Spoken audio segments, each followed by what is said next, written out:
Hello everyone. So today we're going to be looking at some more sort of precision and technical drawing techniques, and I'll be showing you some demonstrations and some examples as well of different ways that you can start to use drawing as a tool to be very precise and to capture every single detail that you want in your drawings. I'm going to sit down and start by just preparing some paper. I think probably for you'll be using your sketchbooks for this. So I've just got some A3 cartridge paper here, but you can use any paper to do these kinds of drawings. If you're using loose sheets of paper, I'd really recommend using some masking tape. And the end of it is somewhere, and you can just stick down the edges of your paper to the table so it doesn't move around and it stays in one place. To start, I've got a range of different pens and pencils.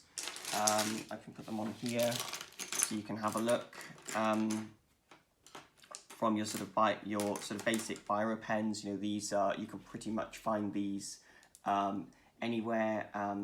They're quite cheap and easy to use. I think today I'll be using more sort of fine liner pens just to give me a little bit more detail and accuracy, and you can see with these fine liner pens you can actually have different sizes, different widths of the nib. So a 0.8 is the largest one I have here, and then a 0.3 and 0.2. I don't know if you can see this, but if I can compare the 0.8 and the 0.2, you can see that it just makes it a little bit thicker consistency, and I can show you actually on this paper. That's a 0.8. That was a 0.3. That was a 0.3. This is a 0.8. And that's 0.2, so you can really see the difference there of that line quality. And I think when you are drawing sort of more detailed drawings and more sort of focused drawings on precision, where you want to capture as much detail as possible, then using a pen with a very sort of fine nib will help you with that. You can also use pencils.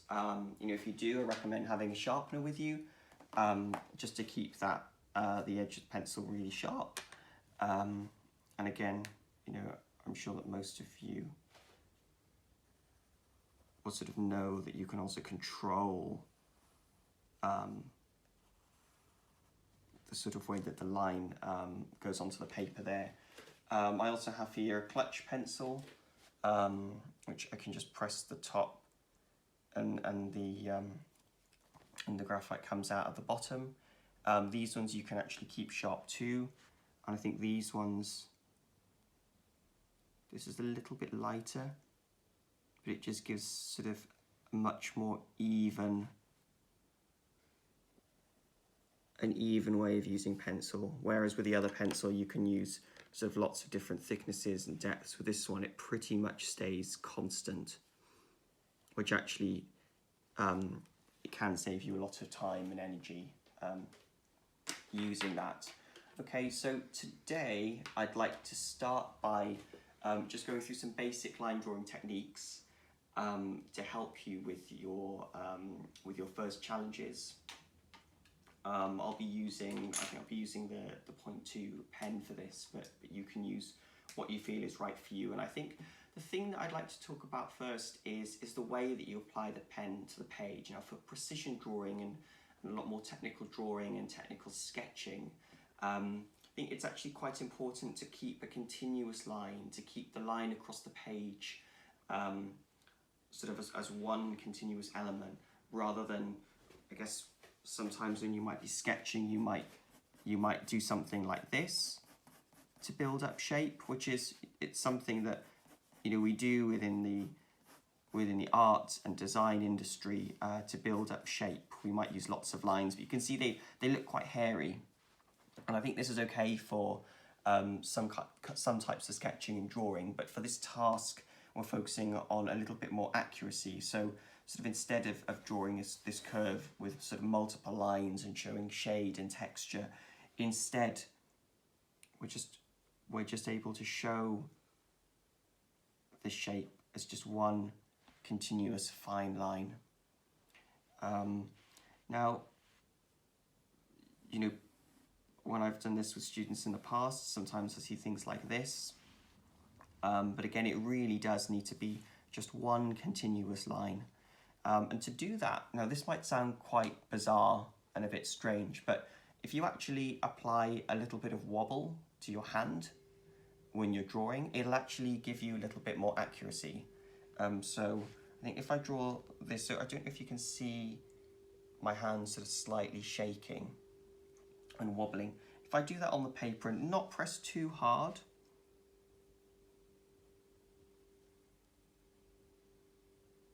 it actually gives me a lot more precision. And I think this is a good time for you to do these tests as well before you start sort of doing your sort of main challenge, is just to do a few tests and experiments first. So quite light with the pen, and just give the line a little bit of a wobble, and it just really helps with consistency. You can see sometimes I'm holding the pen so light that it actually misses the paper sometimes. I think that's fine.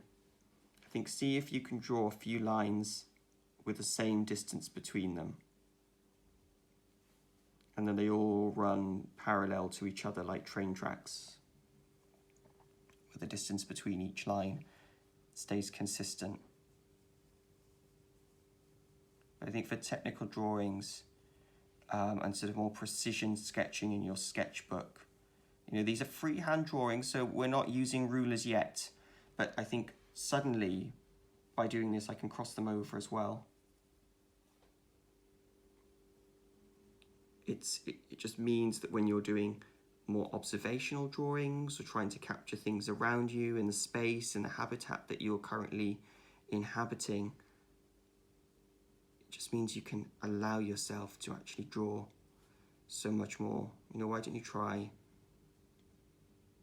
drawing your lines closer and closer together? See how close you can get and how much detail you can get in. You know, but when we're doing observational drawings, it's important to show as much detail as possible, even down to the wires and the dust in a space. So you see, you can get very, very, very accurate.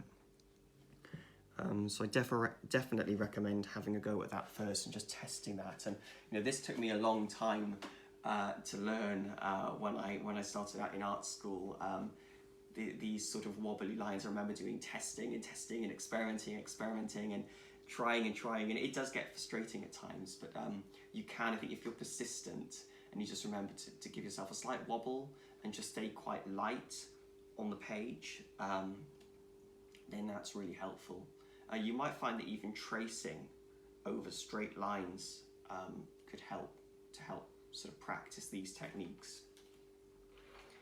And you can do the same with pencil. I can show you, if any of you sort of still waiting for your sort of other sort of pens to arrive or things, you might want to try a pencil or a biro. So you know, I can do the same with the pencil. Again, with a pencil, I think it's a little bit more difficult to get as much detail with this particular nib, but you can still, you know, as you can see from the drawing, you can still get sort of relevant amount of detail in here, and the same with the biro pen.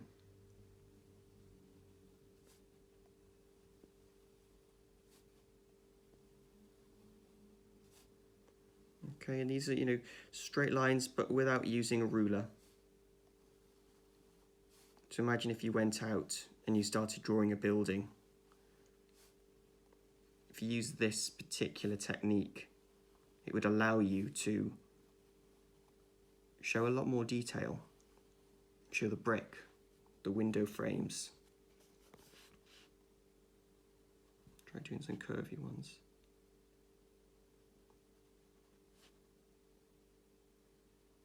If you were drawing items that you were looking at in a gallery or a museum or exhibition, if you were looking at fashion or textiles, using these techniques will actually allow you to show a lot more detail within the fabric, within the creases, within the folds.